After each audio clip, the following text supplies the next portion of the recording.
Everybody, thanks for watching. Ed Albert here on Fox 43 Plus and Fox43.com. It's my pleasure to be joined by the host of Locked On Steelers and of the Pittsburgh Post-Gazette, Christopher Carter. He covers the Steelers. He covers Pitt Panthers football. Christopher, thanks for being with us today. Thanks for having me, Ed. Always good to do shows with you, man. Appreciate it. All right, so we're coming upon a new NFL season. We got a lot to talk about here with the Steelers, and I want to jump right in to, after looking at some of these preseason games, what's been the biggest issue. Is it the offensive line? Because it sure seems that way. It's pretty obvious to point it there. Yeah. I mean, but it's part of the things that this is what they predicted. This is what they thought was going to happen.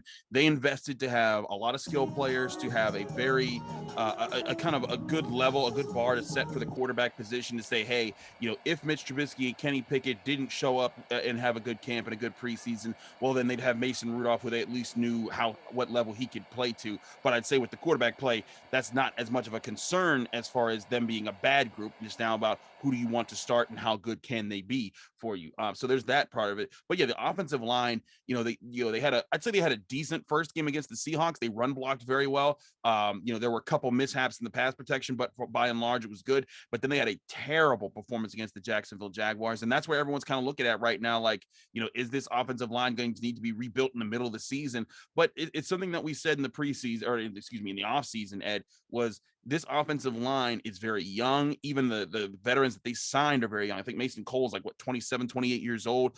Chakuma Okorafor and James Daniels are 24. So this is a very young group, and they're going to need to take time to come together. And people seem to forget that time does not mean just 2 preseason games. It means, actual live action, to learn from it, to study it, and to go back and get it. And we've seen that over the years. Heck, the Jaguars, the one year they beat the Steelers in the playoffs in 2017, they had an offensive line that came together in the middle of the year, and it really worked out for them in the end.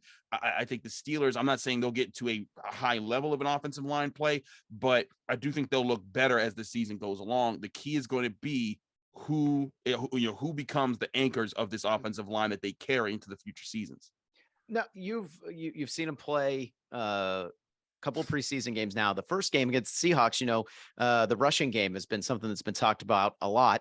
You saw, over 100 yards in rushing in that game. And then, just as you said, a pitiful performance against Jacksonville. You've covered them in camp. Have you seen anything from this group that would lend you to believe that time is what the offensive line needs to get it together, that they just need more time working together?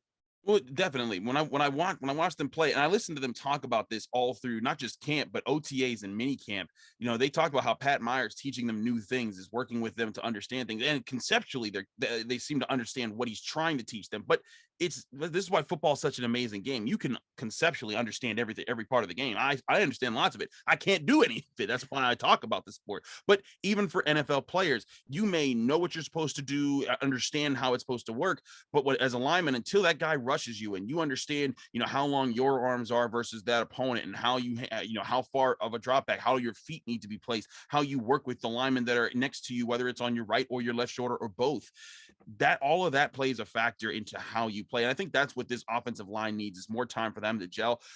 I'm not saying that everybody in this offensive line is part of the future. I think that Mason Cole is a good stopgap center for the next year or two. I think Chakuma Okorafor could be a solid right tackle. Not a great one, but a solid one that they keep as like a vet for a longer term. I think Dan Moore has potential, but he has to keep growing. But they need to find a left guard, and they need James Daniels to grow at right guard moving forward. But I think the biggest goal here is for Pat Meyer, the offensive line coach. If he can get 1 or 2 guys to be those anchor players that are like, hey, you are the vets that we're keeping here long term as we go and get, if you're the Steelers, you're going to go get first round draft picks in the next few years in the offensive line, or make a major free agent signing where you get a big name guy to come to town, then you'll be able to complete your line. But this year, you're going to be able to win with your skill positions and your athletic quarterbacks who you can have mobile pockets with. And I think that's where you'll find the Steelers offense have some strength in a game. Oh, and you mentioned the offensive line coaching could come into it, but you also see the head coach get involved. This week, Mike Tomlin called him out after the game, saying, not enough fine motor skills. They didn't play with enough of an edge. Do you think that with the head coach calling out the line like that, do you think that message was delivered, and do you think they'll respond? Well, they certainly heard it, and we talked to all of them in the locker room on Monday. I had a few of the interviews on my show, the Locked On Steelers podcast, and it was clear, like it wasn't like it was like a coach's right. They're like, we have to step up. If we don't, this is going to be a rough season. We know that there's a bar that we're supposed to meet, and we did not meet it in that game. That's good to hear from them. Now, as far as how they respond, that's up to them. They have to respond in games. First it starts with practice, then it goes to in games and how they take things moving forward. I'm interested to see how they play. I think it's also interesting how, when I would ask each of them, and I wasn't searching for them to give an excuse. I was just more so saying, like, hey, you guys went up against the defensive front with the first overall pick in Travon Walker, Josh Allen, and Trevon Chase. You got all these guys that are some major threats up front. The Jaguars have a very young, athletic defensive front. What did you learn from it? And their answer wasn't what they learned from it. Their answer was, we don't take that as an excuse. We needed to beat them. And to me, that shows that, hey, they know they're supposed to be better. There's a confidence there, but sometimes that confidence, it takes time for that confidence to turn into success. So I do think that there's the makings of them getting better. And Mike Tomlin calling them out is a good thing. Doesn't mean that they'll be better. They'll just automatically flip a switch and they'll be this great group by the third preseason game. But I do think it sets the level of, they know that's not acceptable. We'll see if they can avoid that kind of performance in this game against the Lions this weekend.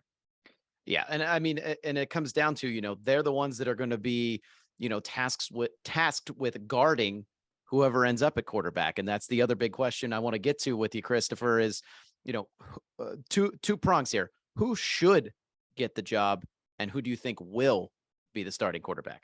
I think it should and will be Mitch Trubisky. He's been the first team guy for all of camp. I think he's had a really good camp. He's looked efficient. He's avoided the sacks. He's avoided the big mistakes. He's making smart decisions with the football, and he seems to understand the speed of the game.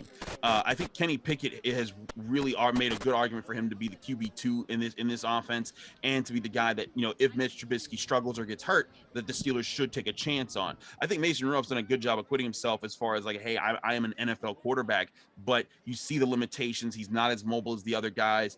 He doesn't do as well shifting from his second to a second and his third reads when he goes through his progressions. And that's where Kenny Pickett, as much as we talked about last year, how, well, the offensive line was so bad that Ben Roethlisberger's mistakes, they weren't really on him. They were on the offensive line. But you saw in that Jacksonville Jaguars game, just pressure coming up the gap in his face, and Kenny Pickett knew where to go and exactly how to react and getting the job done. Again, it's a preseason game. And it doesn't matter all that much. It was just one drive, but you saw him look comfortable in those moments. I covered Kenny Pickett at Pitt. He was used to that. He was okay with pressure in his face, with taking hits and still making the big plays and the big decisions for his teammates. I think that's going to eventually come about, and the Steelers will give him a shot later this season. But I don't think this is something that they start the season with. I think they want to give Mitch Trubisky the chance to say, hey, show who you're about. But, if he has like a really bad game, or if he gets hurt, they're going to throw Kenny Pickett in, and it might be a Ben Roethlisberger situation where, like, when Tommy Maddox went down, he took over and he never looked back and was the Steelers franchise quarterback for 18 seasons. Not saying that definitely happens, but I could see something like that playing out in the regular season. And, as we talked about, they've got three quarterbacks. You still have seen a little bit of bright spots from Mason Rudolph. He's the only Steelers quarterback on the roster from last season. Do you think that they will eventually trade him here before the season starts? Or do you think that he is capable of doing the job if they needed him to step in here and they want to hang on to him? I don't think they're trading him. I've been beating this drum, Ed, for a very long time, ever since they signed Trubisky and drafted Kenny Pickett. Everyone's saying, well, just trade Mason. And I'm like, do y'all not remember what happened in 2019 when Ben went down and Mason went down and you were down to Devlin Hodges? And heck, the Steelers just got rid of Chris Oladikin, and that's now put them in a situation where it's like, hey, like, obviously he's probably coming back to the practice squad, but that, it's a sign that, like, hey, Mason is going to be the guy that it's a break glass in case of emergency, go in there and get the job done. Because one thing I keep reminding people, it's not just the injuries. People think it's just purely about injuries. Well, if Mitch gets hurt and then Kenny gets hurt, they'll have nobody. It's not just that. It's let's say Mitch Trubisky gets hurt, Kenny Pickett goes in and he has a good game or two, but then he has that game like all rookie quarterbacks do at some point where it's just a bad game. He throws 3 interceptions, but the defense has the Steelers in it, and it's just not his day, and it's a game that they need to win. Well, then you have Mason Rudolph, and there's no shame in in sitting down Kenny Pickett in that moment and saying, "Hey, Kenny, good effort.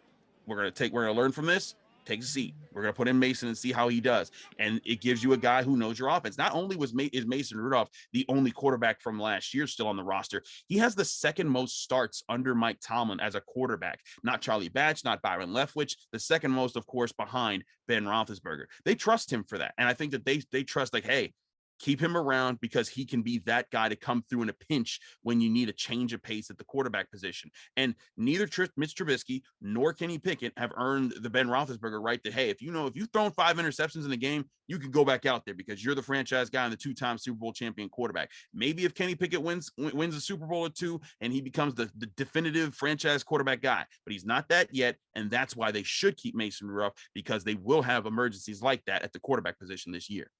I would definitely agree with that assessment, Christopher. All right, let's switch gears. Let's go to the other side of the ball. Defense. Steelers defense, they've been, pretty impactful for the last several seasons. It doesn't appear that that's going to change at all this year, and it looks like they've even bolstered it. This might be one of the best looking D lines that they've had in a little while. You've got all-pro Cam Hayward, new addition with Larry Ogunjobi, Alu. So do you think that this is the strongest D line they've had in a while, and is it the biggest strength they have on defense right now?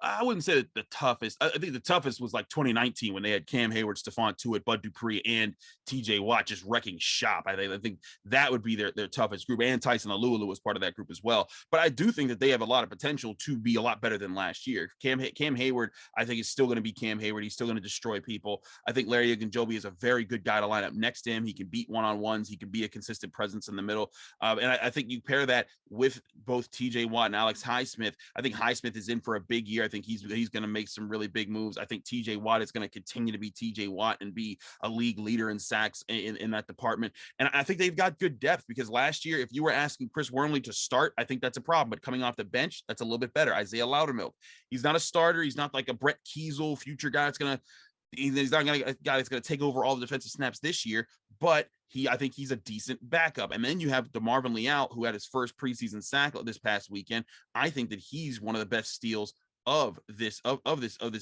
defense from the draft, because he was a 3rd-round pick, and the hand work that he does, the footwork that he does, the technique that he flashes, he looks like he could be a future defensive line starter who becomes a difference maker, especially in the pass rush. So I do think they're deep this year. I wouldn't say the deepest they've had, because they've had some really deep defensive lines, but I do think that will be a major source of strength for them. How do you think it'll help them, up front and overall, against the run this year? That was a really weak point last year for this defense, gave up a lot of rushing yards. Do you think that some of that gets corrected with the moves that they've made in the offseason?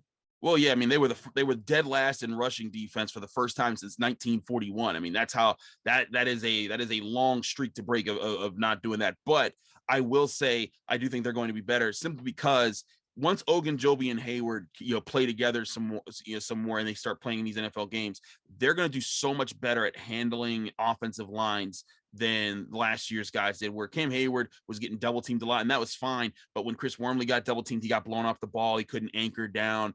The same thing for Loudermilk and Henry Mondo. If those guys have to play a lot of snaps, they're going to be in trouble. But I think if those guys are coming in and playing reserve snaps, that's fine. And that'll keep guys like Miles Jack, Devin Bush, Robert Spillane. It'll keep them clean to make more plays in the run defense. And I think that's where you'll see an improvement there. I don't think they're going to have an elite run defense. I think they'll have a good run defense. They'll be in the upper half of the league in that department. And then the pass rush will be what makes them a great defense this year, in my opinion. But as far as the run defense, not like this won't be like, back in the late 2000s when they had the #1 rushing defense several times over, but this will be a better year than being dead last.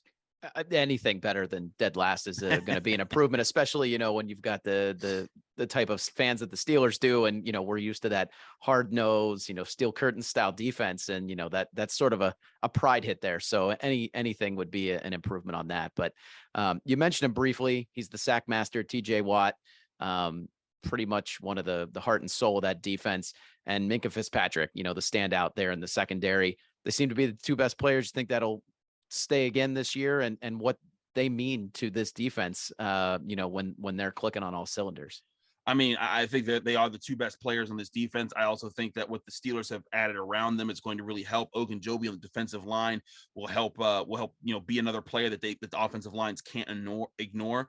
They'll still try to double team TJ Watt, but they'll learn that if they double team him too much, then other guys will open up, and Ogunjobi will be another guy that could beat those one-on-ones more consistently. But for Minkah Fitzpatrick, I think a big key for him is the run defense being there, so he doesn't have to help as much in the run defense, and they're also going to force more offenses to throw further down the field. And also with DeMonte KZ added to this secondary as a safety, him, Edmonds, and Fitzpatrick are a rotating trio that I think are going to cause a lot of headaches for quarterbacks as the season goes along. And I think you're going to see Minkah Fitzpatrick. Maybe he won't get 5 interceptions again, but I think he'll be in that 3 or 4 interceptions mark this season, and you'll see him make a lot of plays on the ball that'll be game-saving moments again for the Steelers. That's the kind of player he is. I've said it for a while. I think he's the best safety in football. He can be one of the best safeties ever if he keeps on the trajectory that he's on, but they got to stop the run. They got to force quarterbacks to have to throw that ball down the field so that he can start playing the head games that he plays oh so well when he's playing that center fielding free safety position. So yeah, Watt, Minkah Fitzpatrick, I think they're both in for big years, all pro type of years. We'll see how it plays out, but they need the guys around them to stay healthy, because if they're not, then it allows offenses to kind of either avoid them or, dogpile on them with blockers and extra guys to say, hey, we don't have to go at you because there's so many other weaknesses in the defense. That's what happened to Minkah last year with the run defense. So I do think that there will be both of them will have very strong seasons. Well, it seems like Minka too is coming back with a little bit of a refreshed energy. He's already set out there the goal of trying to be Defensive Player of the Year. So to me, that already is setting the tone for what he's expecting from himself, and probably he's going to need some help from the rest of his defense to carry that for him to meet that goal this year. Absolutely, he's going to need that help. But again, Minkah Fitzpatrick, he has that attitude. He always carries that with him. I think the biggest thing for Minkah was that he didn't want to overstep the boundaries of other leaders on the team for a few years. He respected deference, and that's something that you get when you get guys from Alabama who are at a program where you may be the superstar player, but there's another superstar player above you that you got to pay respects to. And that's what Najee Harris did with Ben Roethlisberger last year. That's what I think Minkah Fitzpatrick has been doing with Cam Hayward. But he wants to be that guy. He was especially doing that for Joe Hayden, but I think now he's ready to take a bit more of a charging role in this defense, and you're going to see him do that. But that confidence is going to be there, and I think he'll be in the conversation. I don't think he'll win Defensive Player of the Year. It's tough for a safety to do that consistently, but I think it's going to be, and he's going to make a case for it, because I do think more teams are going to have to throw the ball down the field against the Steelers, and when you do, that's when Minkah Fitzpatrick can do his best lurk game to figure out where you're going and take advantage of it. All right, quickly, let's touch on special teams. We got Chris Boswell locked up on a long-term deal, so that kicker position seems to be set. They're going to take another flyer here with Percy Harvin again to see how that goes with Presley Harvin with the punting.